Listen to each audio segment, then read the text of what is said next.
だからちょっとうるさかったらごめんしゃるよ。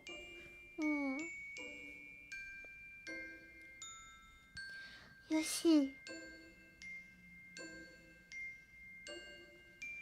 よし、じゃあ読むだよ。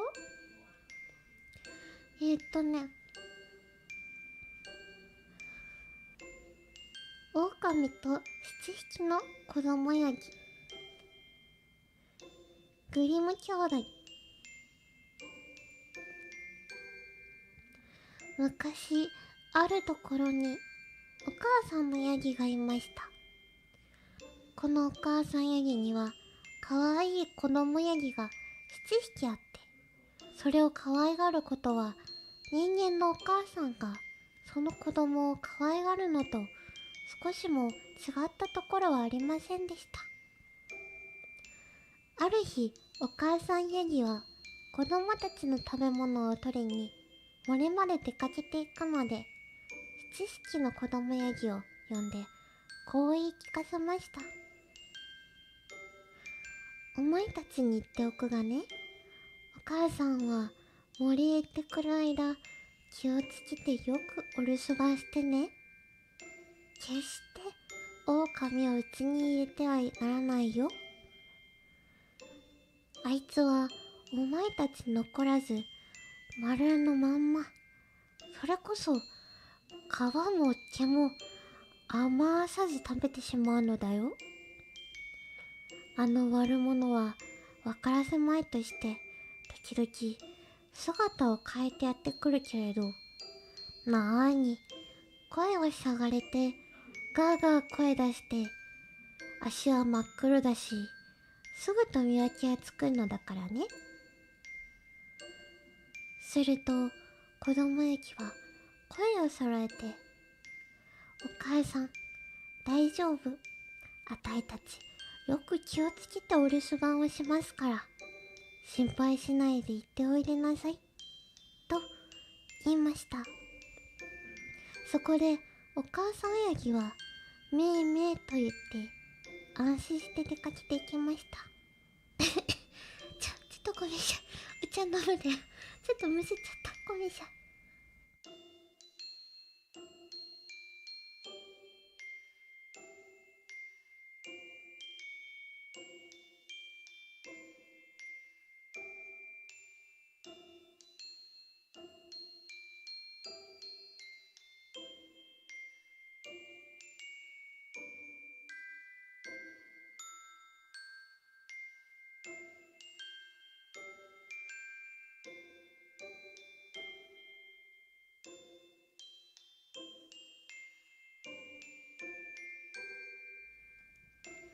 ごめんなさい、ごめんなさい、ごめんなさい、すごくむせちゃった、ごめんなさい、ごめんなさい。あ、ありが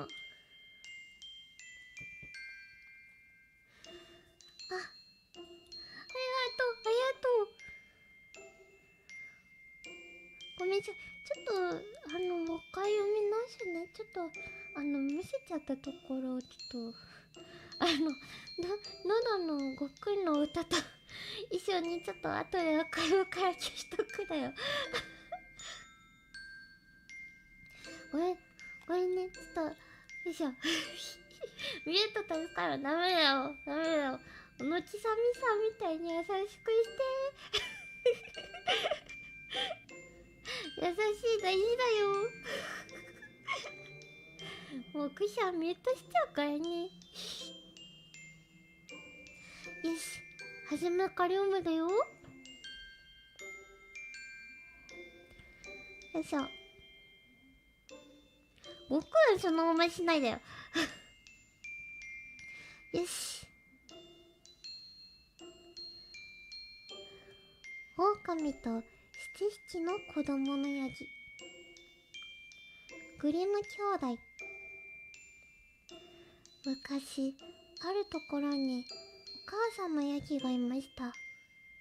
このお母さんヤギにはかわいい子供ヤギが7匹おって、それを可愛がることは人間のお母さんがその子供を可愛がるのと少しも違ったところはありませんでした。ある日、お母さんヤギは子供の食べ物を取りに森まで出かけていくので、7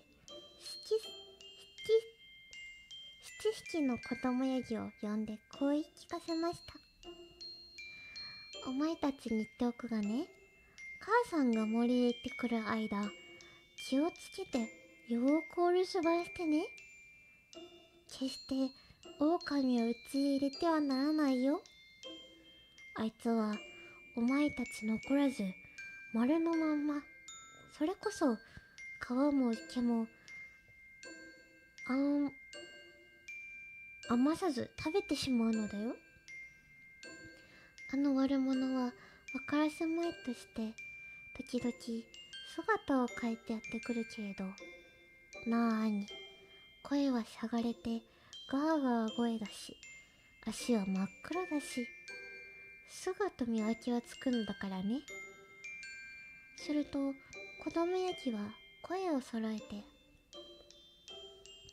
母さん大丈夫、あたいたちよーく気をつけてお留守番をしますから、心配しないで行っておいでなさいと言いました。そこでお母さんヤギはめーめーと言って安心して出かけてきました。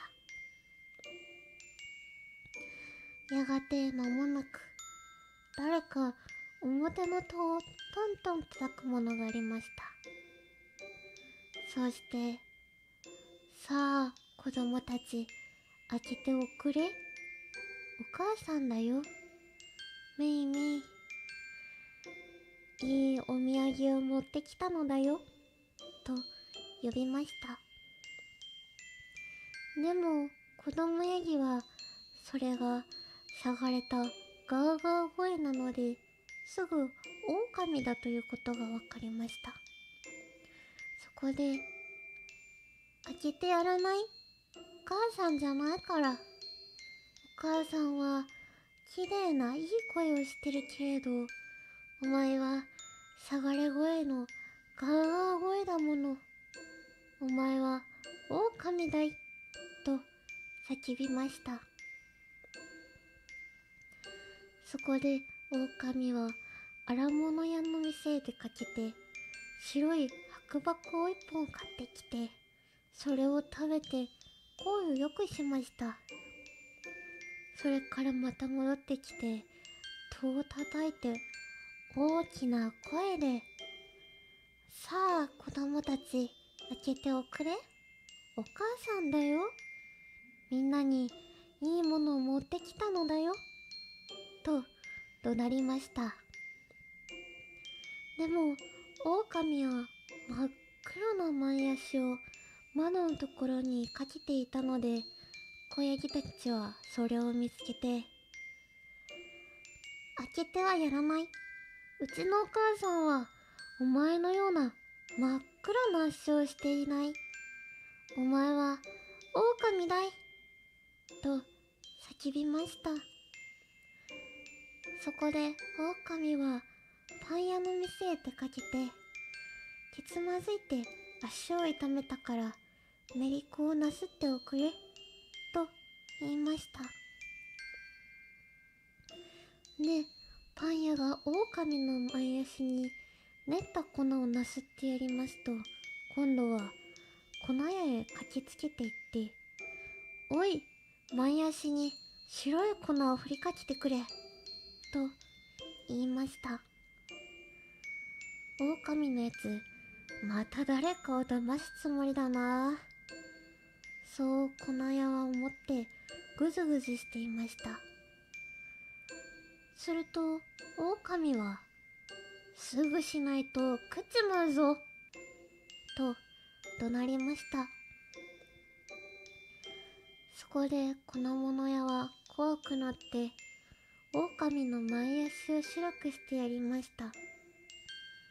まあこういうところが人間のダメなところですね。さて悪者は3度目にヤギのお家の戸口に立ってトントン戸を叩いてこう言いました。さあ子供たちや、開けておくれ、お母さんが帰ってきたのだよ、お前たちめいめいに森でいいものを見つけてきたのだよ。子ヤギたちは声を揃えて、先に足をお見せ。うちの母さんかどうか見てやるから。そう言われて狼は前足を窓に乗せました。子供ヤギがそれを見ますと白かったので、狼の言うことをすっかり本当にして戸を開けました。ところが入ってきたのは誰だろう。狼だったのではありませんか。みんな、わあと驚いて震え上がって、天然隠れ場所を探して隠れようとしました。一人は机の下に飛び込みました。次は寝床に飛び込みました。3番目は炉の中に隠れました。4番目は台所へ逃げました。5番目は棚に上がりました。6番目は洗面台の下に潜りました。7番目は柱時計の箱の中にかくれんぼしました。ところが狼はそばから見つけ出して、造作なく一人一人片足を捕まえて、ただ一口にあんぐりやってしまいました。ただ大時計の箱の中に隠れた一番小さな子だけは見つからずに済みました。さて、たらふく食べた大きなお腹になると、狼は表へ逃げ出して木の貝になって仰向けに寝そべってしまいました。それから間もなくお母さんヤギは森から帰ってきました。ところで、まあお母さんヤギはその時何を見たのでしょう。表の戸はいっぱいに開け広げてありました。テーブルも椅子も腰掛けも放り出されていました。洗面台は粉々に壊れていました。よぎも枕も寝台から転げ落ちていました。お母さんヤギは子供たちを探しましたが、一人も見つかりません。一人一人名前を読んでも誰も返事をするものがありません。しまいには一番下の子の名前をまで来て、初めて細い声で、母さん、あたい時計のお箱に隠れてるよというのが聞こえました。お母さんヤギはその子を引っ張り出してやりました。そこでこの子の口から初めて狼が来て、他の子供たちをみんな食べてしまったことが分かりました。その時お母さんヤギはかわいそうな子ヤギたちのことをどんなに泣いて悲しんだか、皆さん察してみてください。やっとのことでお母さんヤギは泣くのをやめて、末っ子ヤギと一緒に外へ出ました。原っぱまで来ると、狼はやはり木の陰に長々と寝そべって、それこそ木の枝も葉もブルブル震い動くほど高いいびきを立てていました。ところでお母さんヤギが狼の様子を遠くからよく見ますと、その膨れ上がったお腹の中で何かムソムソと動いてるのがわかりました。まあありがたい。狼のやつ、うちの子供たちを夕飯にして丸飲みで飲み込んだままだから、みんなきっと生きてるのだよ。こう思ってお母さんヤギは早速家へ書き込んでいって、ハサミと針と糸を取ってきました。それからお母さんヤギはこの化け物のどてっぱらをチョキンとハサミで切りました。するとそこには一匹の子供ヤギがぴょこんと頭を出しました。お母さんは喜んでまたゾキゾキとハサミを切っていきます。すると一人出て二人出して、とうとう6匹の子供ヤギのが残らず飛び出しました。みんな無事で誰一人気が一つしたものはありません。何しろこの大化け物はむやみにガツガツと、ただもうグッググッグそのまま喉の奥へ放り込んでしまったからです。まあ嬉しいこと、子供たちはお母さん駅にしっかり抱きつきました。それからお嫁さんをもらう式の日の仕立て屋さんのようにぴょんぴょん跳ね回りました。でもお母さんヤギは子供たちを止めて、さあそこらでみんな行ってゴロゴロした石を拾っておいで。この罰当たりな怪我者が寝ているうちにお腹に詰めてやるのだからと言いました。そこで子供たちは我先に駆け出していって、公園やら森やら転げた石を集めて引きずってきました。そうしてそれをお腹の中に詰め込みました。するとお母さんヤギが後からちょっとたわしこく元のように縫い付けてしまいました。それがいかにも早かったので、狼がまるで気づかないし、ごそりとしないままに済んでしまいました。狼はやっとのこと寝たいだけ寝て立ち上がりました。